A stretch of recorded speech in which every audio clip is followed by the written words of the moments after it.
School management software বা school management system যোগাযোগের ঠিকানা দেওয়া আছে, ভার্সন হচ্ছে 5.0। আজকে টিউটোরিয়াল দেখাবো ফলাফল তৈরি। তো আমরা আমাদের মূল সফটওয়্যারে ফিরে যাই। কি হচ্ছে মূল সফটওয়্যারের আমাদের মেইন ইন্টারফেস। তো ফলাফল তৈরি করার জন্য আমরা শিক্ষার্থী অপশনে যাব। তো শিক্ষার্থী অপশনের মধ্যে এখানে আমরা যদি ভর্তি ফর্মে কিংবা ড্যাশবোর্ডে দেখি, তাহলে আমরা দেখবো যে আমাদের এই প্রতিষ্ঠানে মোট কতজন শিক্ষার্থী আছে কিংবা কতজন শিক্ষার্থী ডাটা এন্ট্রি করা আছে। 137 জন এখানে দেখাচ্ছে। তা আমরা পেছনে ফিরে যাই। তো আমাদের এই যে শিক্ষার্থীর মেইন ফর্মের মধ্যে আমরা একটা অপশন দেখবো ফলাফল। তো আমরা ফলাফলে যদি ক্লিক করি, তাহলে আমরা দেখবো যে মার্ক ইনপুট করুন, মার্কশিট ডাউনলোড করুন এবং রেজাল্ট শিট ডাউনলোড করুন। তার মানে এখানে সব ধরনের সুযোগ সুবিধা এখানে আছে। তো আমরা মার্ক ইনপুটে যাব। এখন আমরা কি প্রথম সাময়িক পরীক্ষার মার্ক ইনপুট করব, নাকি দ্বিতীয় সাময়িক পরীক্ষা, নাকি বার্ষিক পরীক্ষার? ধরে নিই আমরা দ্বিতীয় সাময়িক পরীক্ষার আমরা মার্ক ইনপুট করব। সেটা কি নার্সারি, না প্রথম শ্রেণী, দ্বিতীয় শ্রেণী, তৃতীয় শ্রেণী, চতুর্থ শ্রেণী, কোন শ্রেণীর? তা আমরা ধরে নিই আমরা দ্বিতীয় সাময়িক পরীক্ষার প্রথম শ্রেণী মার্ক ইনপুট করব। এখানে গেলে আমরা কি দেখব? দেখুন, এটাকে ম্যাক্সিমাইজ করে বড় করে নিলাম। এখানে আমাদের এই যে দ্বিতীয় সাময়িক পরীক্ষার মধ্যে ক্লাস 1, হ্যাঁ, সেখানে কতজন স্টুডেন্ট সবাই এখানে চলে আসছে। যদি আরো নিচে থাকে আরো নিচে চলে আসবে। দেখুন, ওদের আইডি দেওয়া আছে, রোল দেওয়া আছে, নাম দেওয়া আছে, এবং কে কত। ধরো আরবি বিষয় ধরে নিলাম আমি 50 পাইছে রোল নং 1-এ। তারপরে আমি 30 চিহ্ন দিয়ে নিচে নেমে যাইতেছি। সে পাইছে 51, সে পাইছে 53, সে পাইছে 82, সে পাইছে 45, 12। এইভাবে কিন্তু আমরা মার্কগুলো ইনপুট করতে পারি, ঠিক আছে। একইভাবে আমরা এখান থেকে ট্যাব সাপ্লাই পরের ঘরে চলে যাবে কিন্তু 50। এইভাবে অ্যারো চিহ্ন দিয়ে বা ট্যাব চিহ্ন দিয়ে আমরা কিন্তু চলে যেতে পারি, ঠিক আছে। এই যে, তো এখানে আমরা বিভিন্ন বিষয়, এখানে আমি 500 তুলে ফেললাম, দেখি পরের ঘরে যায় কিনা। যাবে না, বলে যে এখানে 100 এর কম হতে হবে, ঠিক আছে, অর্থাৎ এই মার্কটা গ্রহণযোগ্য নয়। সুতরাং এখান থেকে আমরা এইভাবে মার্ক, যেমন আমরা এখানে আমি 100 পর্যন্ত লিখতে পারবো, কিন্তু 100 বেশি গ্রহণযোগ্য না। হ্যাঁ, এখানে আমি 99 লিখতে পারবো, ঠিক আছে। তো এইভাবে আমরা যদি পরের ঘরে যাই, এইভাবে করা যাবে। এইভাবে আপনি মার্ক ইনপুট করবেন। করার পরে আপনি কন্ট্রোল এস, কিবোর্ড থেকে কন্ট্রোল এস দিয়ে আমি সেভ করে দিলাম। আমরা এখান থেকে চলে যাব। দেখুন, এখানে মার্ক ইনপুট করলাম প্রথম শ্রেণীর দ্বিতীয় শ্রেণীর পরীক্ষা। পিছনে চলে যাই। এখন আমরা কি করব? মার্কশিট ডাউনলোড করব। কার মার্কশিট ডাউনলোড করব? দ্বিতীয় শ্রেণীর পরীক্ষা। কার? প্রথম শ্রেণীর। একটা ক্লিক করব আর মার্কশিট আমাদের সামনে চলে আসবে। এই যে মার্কশিট কার তৈরি হয়ে গেছে? ওই ক্লাসে যতজন আছে ততজনেরটা তৈরি হয়ে গেছে।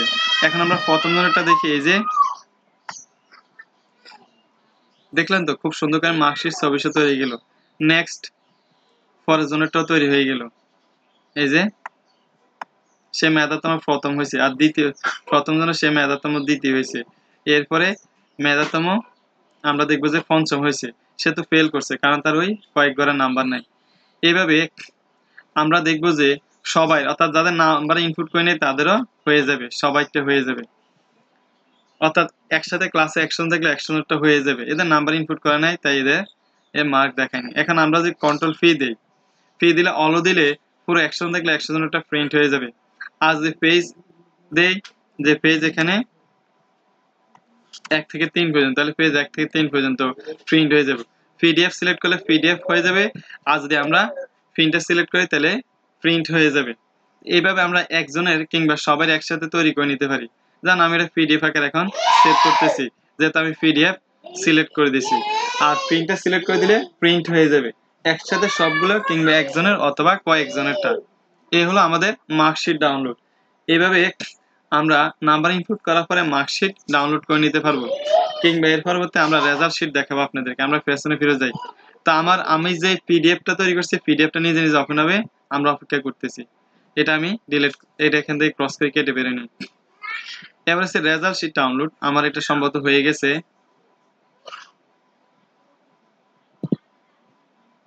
এই যে আমি পিডিএফ করে এখানে বের করে নিয়েছি, দেখলেন তো কয়টা পাতা? 3টা পাতা বের করে নিয়েছি।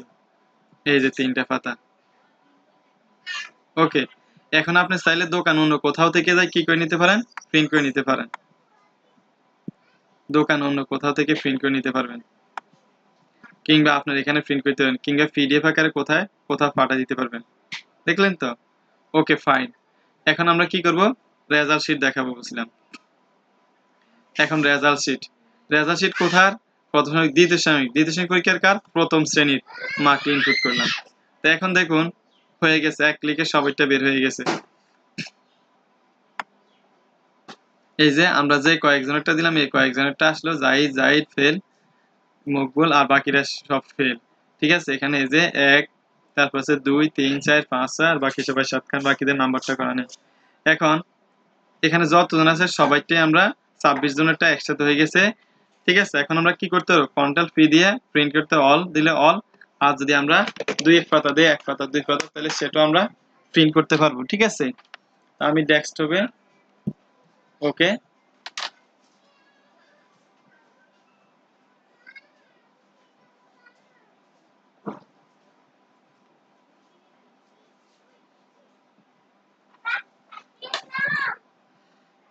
পিডিএফ আকারে আমাদের এটা চলে আসবে।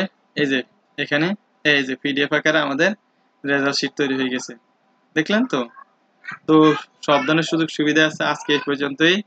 পরবর্তী টিউটোরিয়ালে অন্য কোনো একটা অংশ নিয়ে আলোচনা করব। ধন্যবাদ সবাইকে।